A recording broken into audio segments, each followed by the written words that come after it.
Bonjour, dans cet épisode, nous allons voir comment se servir du cercle trigonométrique pour résoudre une équation trigonométrique. Dans cette capsule, nous allons résoudre des équations trigonométriques dans R avec un petit clin d'œil à quelqu'un qui se reconnaîtra. Ces équations pourront toujours être amenées sous la forme sinus x ou cosinus x ou tangente x est égal à valeur particulière. Nous allons aussi résoudre des équations pouvant se ramener à la forme sinus de f de x est égal à valeur particulière. Ou bien sûr cosinus de f de x ou tangente de f de x est égal à valeur particulière. Pour pouvoir effectuer ce travail, bien sûr, il faut maîtriser le cercle trigonométrique, tous les angles principaux et les valeurs particulières des nombres trigonométriques.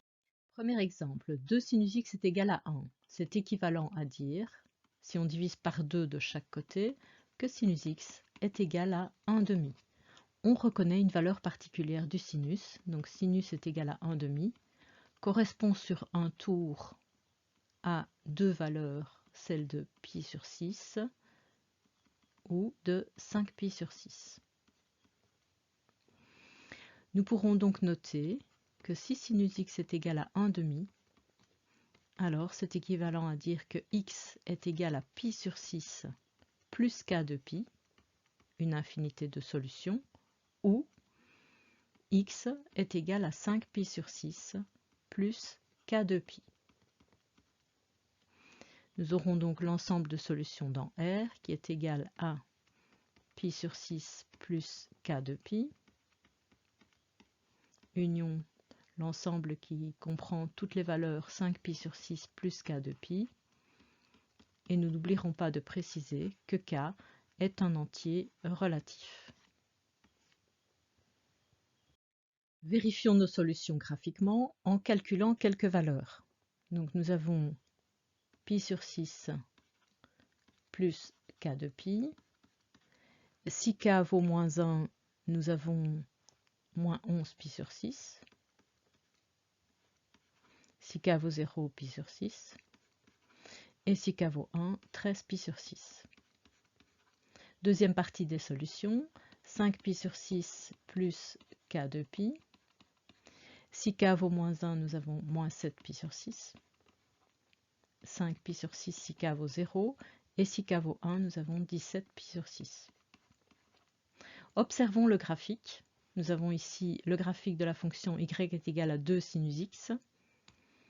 Et nous avons le graphique de la fonction y est égal à 1. Les solutions seront aux endroits de croisement.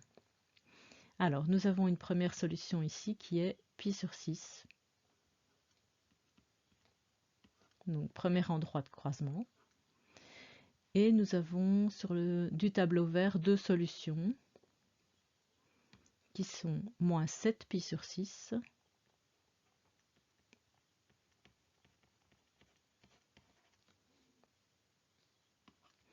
et ici 5 pi sur 6. Nos solutions sont donc vérifiées. Exemple 2, sinus x est égal à 0. Nous avons donc ici sinus est égal à 0, ce qui correspond sur un tour à deux valeurs, le 0 et pi. Nous pouvons donc écrire sinus x égale à 0, équivalent à dire que x est égal à kpi, ce qui résume l'infinité des solutions. En effet, si k est égal à 0, on retrouve x est égal à 0. Si k est égal à 1, on retrouve x est égal à pi.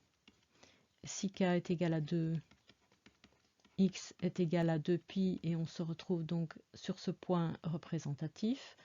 Si k est égal à 3, on a x est égal à 3pi, on a donc fait un tour et demi et on se retrouve ici, etc. Exemple 3, sinus x est égal à 1. Nous nous situons donc ici avec un sinus qui vaut 1. Cela correspond à une valeur réelle de pi demi sur un tour. Nous pouvons donc dire que cette équation est équivalente à x est égal à pi demi plus k de pi. Nous pouvons donc rajouter ou retirer un nombre de tours entiers. Il n'y a qu'une solution sur un tour. À présent, une équation avec un cosinus. Nous allons d'abord donc diviser par 2 de chaque côté. Nous aurons donc cosinus x est égal à moins racine de 2 sur 2. Et nous reconnaissons une valeur particulière du cosinus.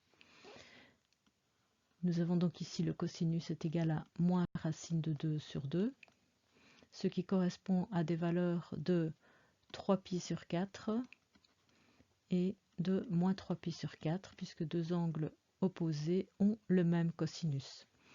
Nous pouvons donc écrire cette équivalence. Cosinus x est égal à moins racine de 2 sur 2. C'est équivalent à dire que x est égal à 3π sur 4 plus k de pi, ou x est égal à moins 3π sur 4 plus k de pi. Nous avons bien sûr k qui est un entier relatif. Nous pourrons donc donner comme solution dans R le premier ensemble 3π sur 4 plus k de pi, union un deuxième ensemble, moins 3π sur 4 plus k de pi, donc en n'oubliant pas de préciser que k est un entier relatif. Vérification graphique en calculant quelques solutions.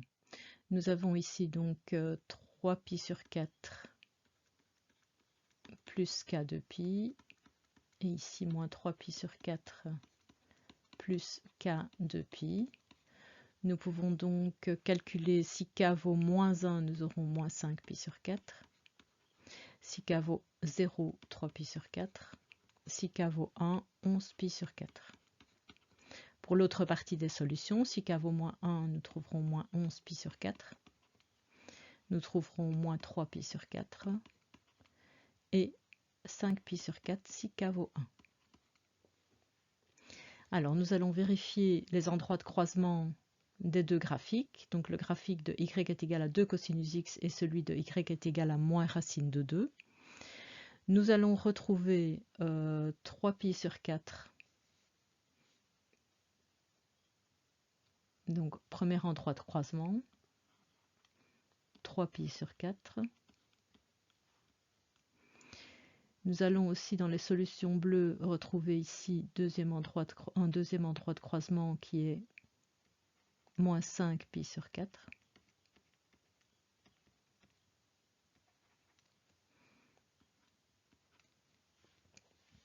Dans les solutions donc de la deuxième partie, nous allons retrouver moins 3π sur 4.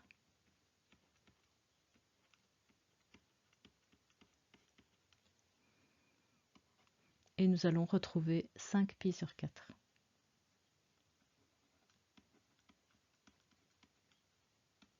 Donc le dernier endroit de croisement visible sur le graphique. Nous pouvons donc en conclure que nos solutions sont justes.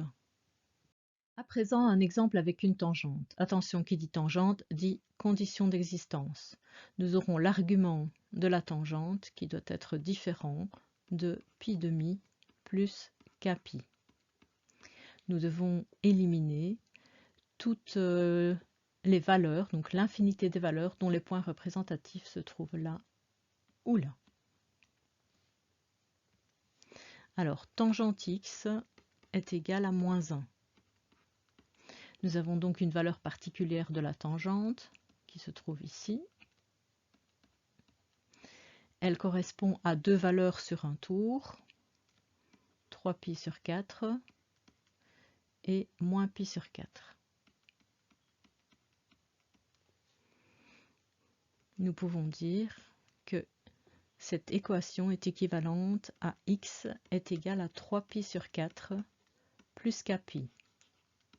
En ajoutant des demi-tours, j'englobe les deux solutions du tour entier.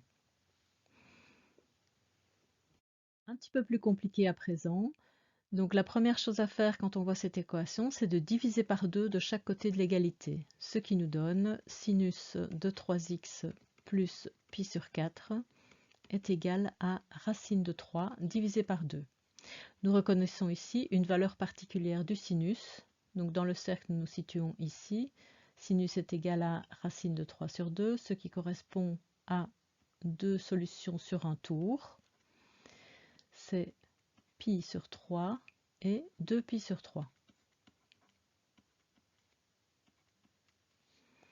Nous pouvons donc écrire que 3x plus pi sur 4, donc l'argument du sinus, est égal à pi sur 3 plus k de pi, ou 3x plus pi sur 4 est égal à 2pi sur 3 plus k de pi.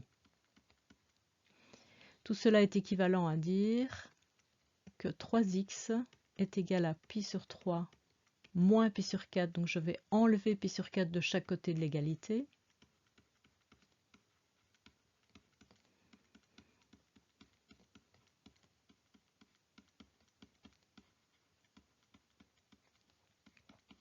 À présent, je vais faire un calcul à droite. J'aurai donc 3x est égal à pi sur 12 plus k de pi, ou 3x est égal à 5pi sur 12 plus k de pi. À présent, nous allons diviser par 3 de chaque côté de l'égalité, et nous aurons x est égal à pi sur 36 plus k 2pi sur 3. Donc à pi sur 36, je vais ajouter des tiers de tour, ou x est égal à 5pi sur 36 plus k de pi sur 3. On n'oublie pas que k est un entier relatif. Calculons quelques solutions pour vérification. Nous avons ici donc pi 36e plus k fois 2pi sur 3. Si k vaut moins 1, nous avons moins 23 pi sur 36. Si k vaut 0, pi sur 36. Et si k vaut 1, 25 pi sur 36. Deuxième partie des solutions, 5pi sur 36 plus k fois 2pi sur 3. Donc si k vaut moins 1, moins 19pi sur 36. Si k vaut 0, 5pi sur 36. Et si k vaut 1, 29pi sur 36. Nous pouvons donc voir les endroits de croisement des deux graphiques. Nous avons ici